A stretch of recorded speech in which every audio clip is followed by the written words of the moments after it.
د چا په ذلت یا نقصان خوشحالیدل.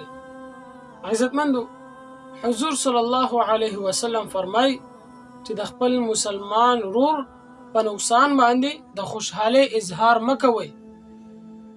الله تعالی په هغه باندې رحم وکي او تاسو پکې انخلوي.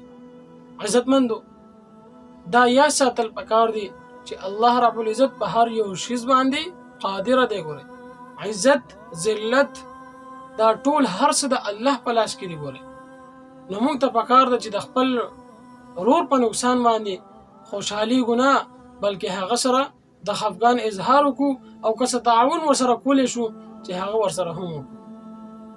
خوشحالېدل پې نه دی پکار.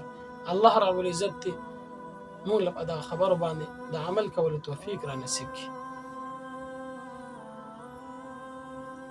عزتمندو، دا مختصر غونته کې حدیث ما تاسو سره پیش کو او تاسو د ثواب په نیت باندې نورو ملګرو سره شریک کړئ.